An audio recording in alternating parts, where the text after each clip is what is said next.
Ingat pekerjaan yang berat dan melelahkan selama saya menjabat sebagai presiden selama 10 tahun ini adalah mengajak perusahaan pertambangan untuk membangun smelter. Pekerjaan sangat berat. Saya ingat sampai di 2017 kita bernegosiasi, saya dengan Pak Richard, untuk sepakat membangun smelter di Gresik ini. Itu pun masih alot sekali negosiasinya, alot sekali. Karena saya tahu memang ini adalah investasi yang tidak kecil. 56 triliun itu bukan uang yang kecil, uang yang gede banget. Sehingga saya juga sadar memang perusahaan itu harus mengkalkulasi. Perusahaan harus berhitung apa keuntungan membangun smelter sebesar ini. Dan setelah itu langsung 2018 dimulai persiapan lahannya. Persiapan lahan selesai, saya ke sini untuk groundbreaking, memulai untuk konstruksi pabrik smelternya. Dan setelah 30 bulan, alhamdulillah hari ini bisa kita resmikan. Saya tadi muter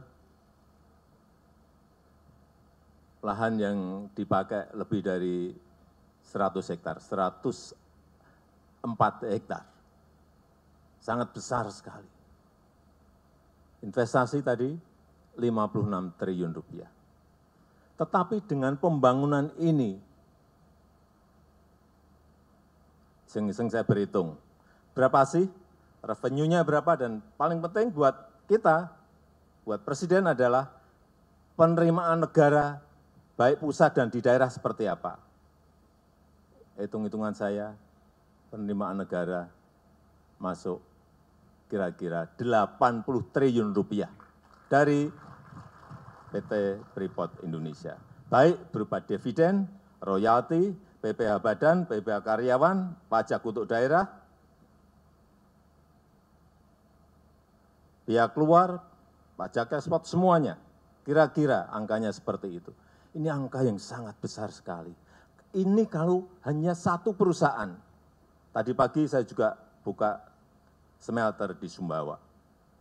2 perusahaan, 3 perusahaan, 4 perusahaan, 5 perusahaan, 6 perusahaan. Penerimaan negara kita akan semakin besar dan semakin meningkat. Dibanding apabila kita hanya mengekspor raw material atau mengekspor bahan mentah saja. Pembangunan smelter PT Freeport Indonesia ini merupakan usaha kita untuk menyongsong Indonesia menjadi negara industri maju yang mengolah sumber daya alamnya sendiri dan tidak mengekspor, sekali lagi, mentahan atau raw material. Dan ini akan membuka lapangan pekerjaan yang sangat besar, tadi sudah disampaikan oleh Pak Dirut, dan ini merupakan pelaksanaan dari gagasan yang sering kita sampaikan mengenai hilirisasi, yang merupakan fondasi ekonomi baru Indonesia yang tidak bertumpu kepada konsumsi domestik, karena GDP growth kita bertumpu pada konsumsi domestik. Tetapi kita ingin beralih GDP growth kita bertumpu pada produktivitas dari perusahaan-perusahaan, baik BUMN maupun swasta. Dari investasi 56 triliun tersebut, diolah 1,7 juta ton konsentrat tembaga yang dibawa dari Papua menuju ke Gresik.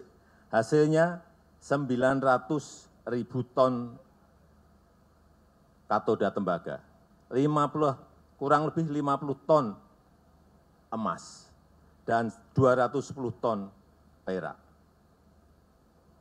Jumlah yang tidak kecil.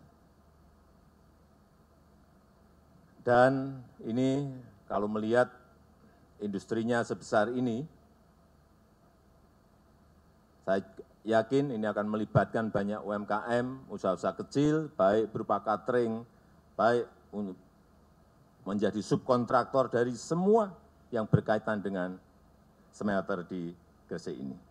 Dan kita harapkan ini juga segera melahirkan perusahaan-perusahaan turunan, industri-industri turunan dari tembaga yang ada di sekitar PT Freeport Indonesia ini.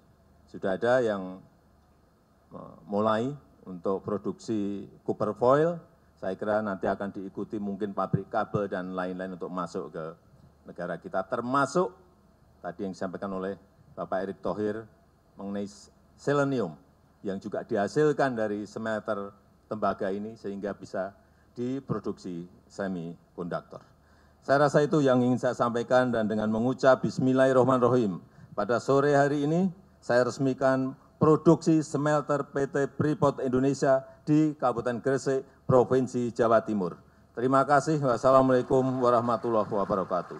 Selanjutnya, mohon berkenan mendampingi Bapak Presiden, kami persilahkan kepada para Menteri Kabinet Indonesia Maju, PJ Gubernur Jawa Timur, PJ Gubernur Papua Tengah, CEO Freeport McMoran, dan Bapak Fahri Hamzah. Kami persilahkan. 1.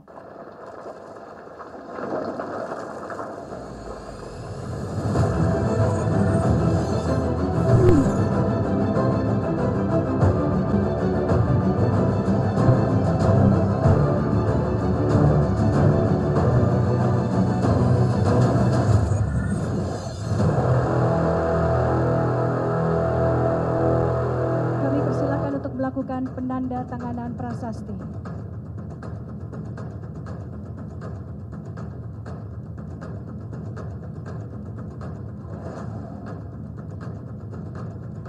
Hadirin sekalian, dengan demikian produksi smelter PT Freeport, ya sekali lagi kita berikan tepuk tangan yang meriah.